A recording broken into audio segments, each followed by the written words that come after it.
Welcome to the Private Practice with Soul podcast. My name is Dr. Brooklyn Storm, and I help private practice owners align their business back with their soul's calling, with their big vision and with their soul's purpose. Unlike other private practice coaches, I've traveled the world in search of spiritual resources, spiritual tools, education and information so that you can have the transformation that your soul desires and needs so that you can up-level your business. How much fun is this? I love it so much. Guys, if you're not already a member of the Private Practice Monthly Mentorship Group, please check out the show notes. I would love for you to be there. In the meantime, thank you so much for pushing play today. Let's begin. Good morning, everybody, and welcome to another episode of the Private Practice with Soul podcast. I'm your host, Brooklyn. It's really great to be here with you this morning. So today I have a really hopefully helpful show for you. I've created this one especially for counselors and, psychologists and social workers that are new to private practice and who want to make 5K months consistently. However, you can also use many of these same strategies if you're already in private practice and making more than that. You can use this to help you create 10K or 20K months consistently or even more as well. So I have broken this down into 5 simple steps for you. So if you don't have your journal and your pen ready, go and grab them because you'll definitely want to have them with you. Maybe hit pause on this and then come back. All right, so in order to make your first 5K in private practice, you need to know your big why. Okay, so write that down. Why? Why do I want to make 5K in a month? And the reason that I want you to connect in with this is because money needs a purpose. Let me explain that. If I said to you, I just want to make 5K because, everybody else is making 5K. You'll have a go and maybe you'll make it, which would be amazing, but maybe you wouldn't. However, if I said to you, why do you want to make 5K? And you said, well, because I really want to, hire somebody to come and give me a quote on a bathroom renovation and I want to start getting bits and pieces for the new bathroom and stuff like that. All of a sudden, that money has a purpose. It has a strong purpose. And this is what's going to keep you connected and motivated. It's like eye on the prize. So think about what that $5,000 month is going to allow you to do that you can't do now. Okay, so when I was first starting out, I didn't have these sorts of money goals. I was just caught up in the day-to-day. And, for the longest time, I was living sort of hand to mouth because I didn't have like a home for the money, if you know what I mean. Like there was no energy behind it. I was just going to work, doing the work, coming home. All of the money was going into the one bank account, which was like my own personal savings account. When it came in, I was just spending it because, I didn't know any differently. And then every now and again I would get, regularly, 4 times a year or something, I would get the tax bill and then I would have to, this is how I approached it. Then I would think, now I'm not going to get to, make money next week because all next week's money is going to go on the tax bill, right? So I was completely winging it and stuffing it up. But what I know now is that money absolutely needs a purpose. So in my business right now, I have a money goal because I think I mentioned before, like I bought a spa. I'm such a water person. I love to be in water. So I'm always down at the beach or I'm soaking in a bubble bath almost every day. And then I bought a spa recently. Now, because of like pool restrictions and fences and things like that, in where I live, it's taking a very long time for me to be able to use it because I've got to deal with all these regulations. But it was... I'm just giving you an example. This particular month, I said to myself, I want to buy a spa this month. And my default was to go looking for the cheapest, smallest spa. And then I said to myself, no, why am I doing this to myself? I want the best spa ever. I want the spa with the music and the lights and listen, I'm making it sound like it's a disco in the 80s. It's not. It's all really classy. Don't worry. I have a bohemian vibe. Don't worry, it's nice, dim, natural looking light. And, it plays like meditation music and stuff like that. So I went for the penultimate spa, right? And so I knew I had a goal for that money. And so I was more aware of generating money because it had a purpose. And then I was able to buy myself the best spa on the market. And I cannot wait to get in it. But this is what I'm saying. You have to have a purpose for the money, and it needs to be a specific purpose. Maybe you want to upgrade your desktop computer. Maybe you want to, I don't know, if you're like me and you love Apple things, maybe you want to get rid of your Nokia and go and get an Apple iPhone or something like that. But give the money a purpose. That's number one. Number two is you really need to spend some time thinking about your dream client. And I know we've spoken about this before. And even if you're in private practice and you have a new money goal, which you should always have a new money goal, because you want to be, the more money you make, the more people you help. That's why I believe you always need a money goal. So you always want to be increasing your profit. But you want to identify your dream client, because it's not enough just to do it in year one and then never revisit it, because what's going to happen is when you're in business, you're going to grow, you're going to evolve, you're doing more and more PD, for example. You are accumulating practice wisdom from all of the sessions that you've had, and you've started to identify new strengths or new areas of interest or areas of interest that you're no longer interested in and things like that. So spend some time reconnecting with the idea of who it is in your soul you really want to work with at this point in the practice. As I said, it's going to change. You're not locked into anything and you don't have to exclude anyone from working with you, but you do need to speak to your dream client, okay? And what I mean by that is when you do your advertising and your marketing, which you should absolutely be doing, you want to make everything speak to them, okay? Now, this is, for some reason, it's something that a lot of counselors who are new to private practice and some who are not so new to private practice really, really struggle with.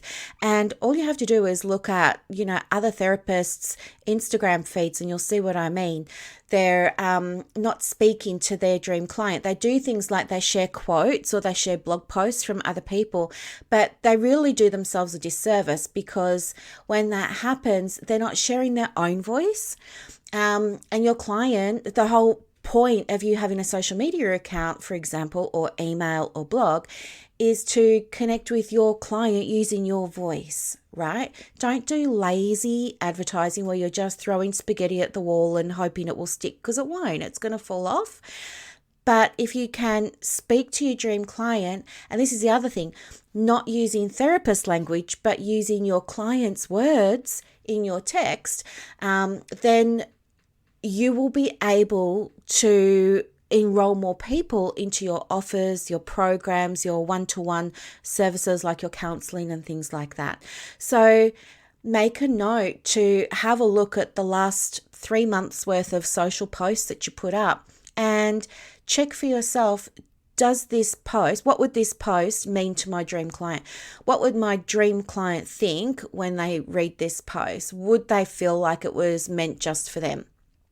And you want the answer to be yes, okay? The step 3 is to, set the business up to receive. So here, this principle here, or this key or step here, really embodies that integration of the masculine and the feminine energies that we all work with, whether you are new to this or not. But setting up the business, that's all the masculine. Up to receive, that's all the feminine. So what do we mean by setting the business up to receive? Well, first of all, you want to make sure that you have all your policies, forms, and processes in place to onboard a new person, to answer any questions that they might have about referring to you, about booking in with you and things like that, taking their payments, sending out welcome kits, all of that sort of stuff. So at a very, very minimum, you want to have a diary system set up. Now, I know some people are still using paper diaries, which is totally fine. If that's what's easiest for you, do that. Other people using online. I use Acuity Scheduler myself. I just love it so much. It's so easy. Clients can enroll in things, pay for things, I also use MemberVault. Again, it's just so easy because most of my clients end up buying more than one thing from me. So I love to use MemberVault because that way it's just a one-stop shop. Like everything that they've purchased from me stays in the one place and they can access it for a lifetime, So set your diary up. Have your intake forms ready so that you can send them out to your clients. Have your consent form, have your release form, all of those things. Have them all ready to go. Set yourself up with the payment method that you want your clients to use. So in my practice, I use two. I use Stripe, but not everybody wants to use Stripe because they might not have their credit card on them at the time. It might be 3 o'clock in the morning and they're in bed and they're buying something of mine. Like overnight, I had 3 more purchases of the private practice forms kit, but they all came in through Stripe, not Stripe, PayPal.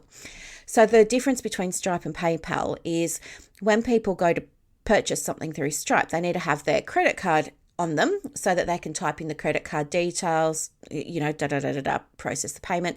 With PayPal, the way that PayPal works is when somebody sets up an account, they just enter their card details at that point, and then all future transactions, the card details are stored there and they can just easily say, yeah, I want to buy this.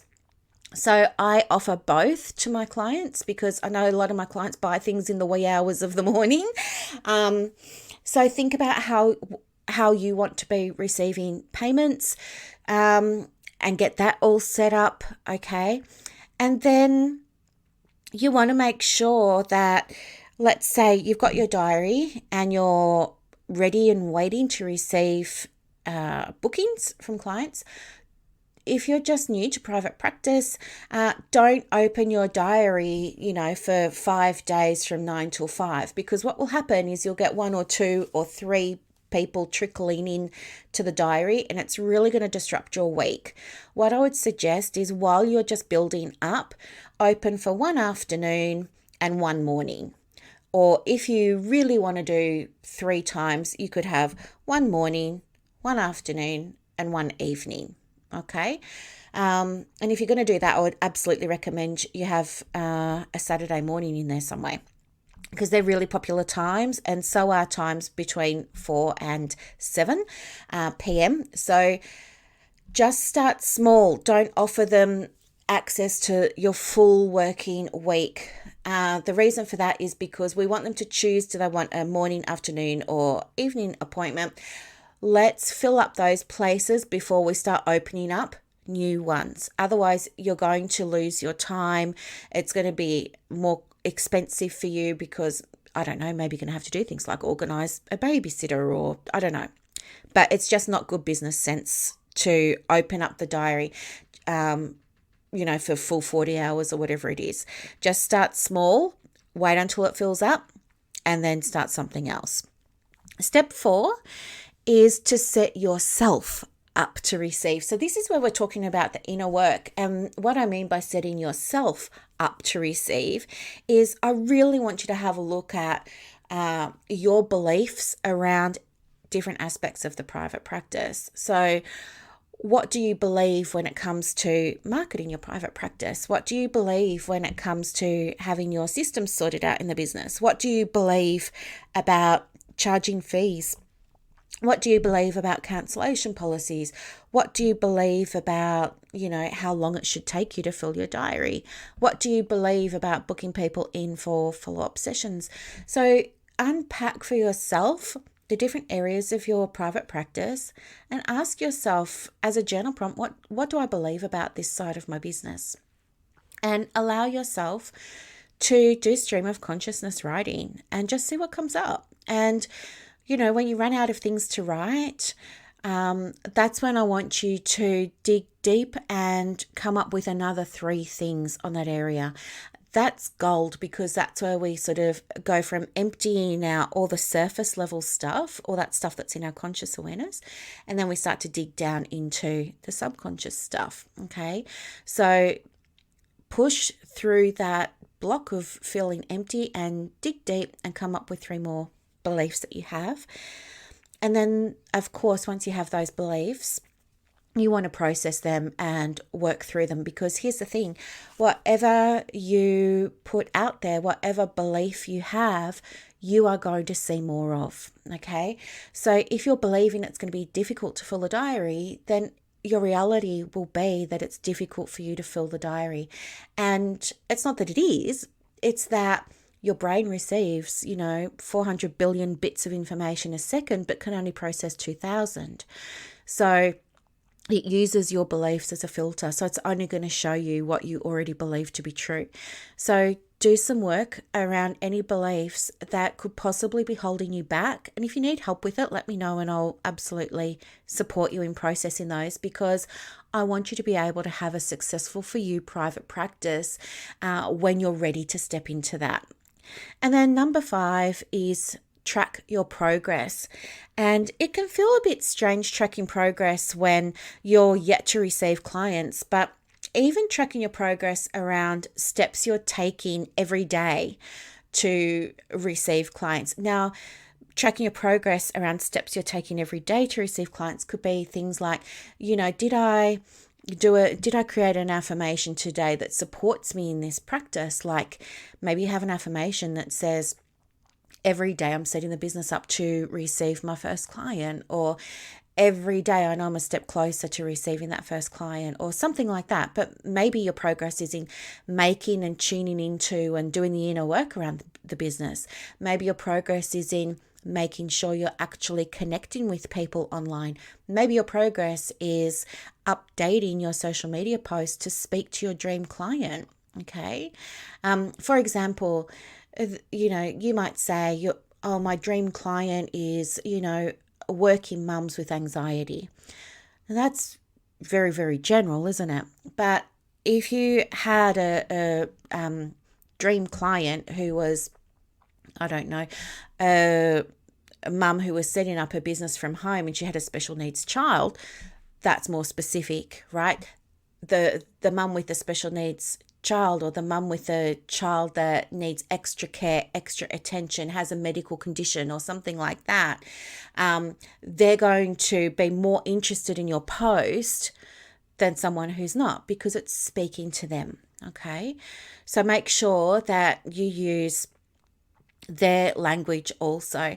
Avoid using saturated words in your marketing as well, like overwhelmed and stressed out, because they've lost their sort of traction when it comes to advertising. So track your progress with the inner work while you're getting started. Track your progress with how you're working towards your business plan or setting up the business. And then once you start receiving income, track your progress for how many inquiry calls you're getting, how many emails you're getting about people wanting to work with you.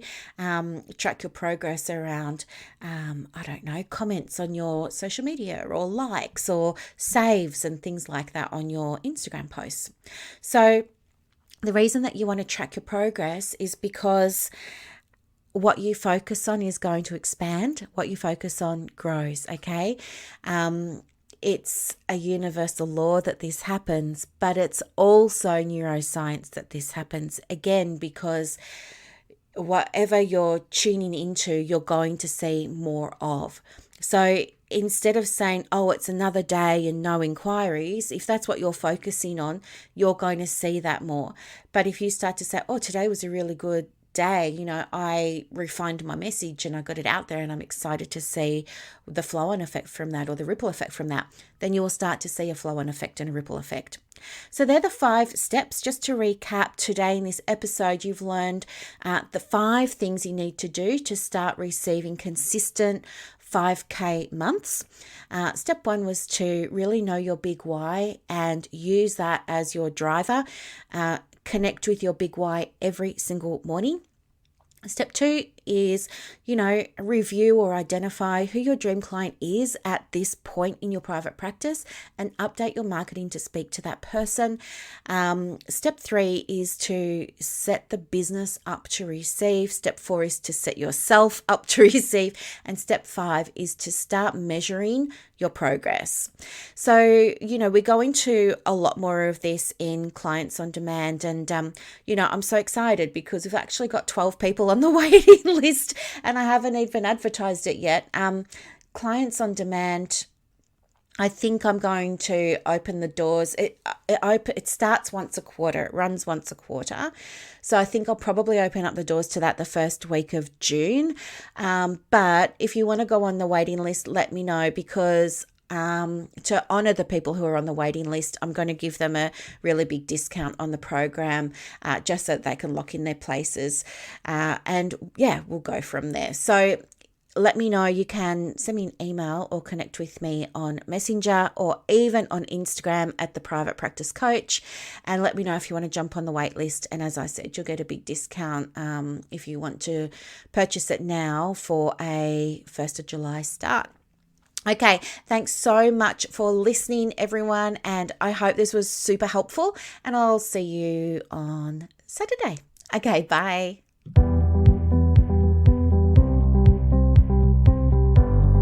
Thank you so much for listening to this episode of the Private Practice with Soul podcast today.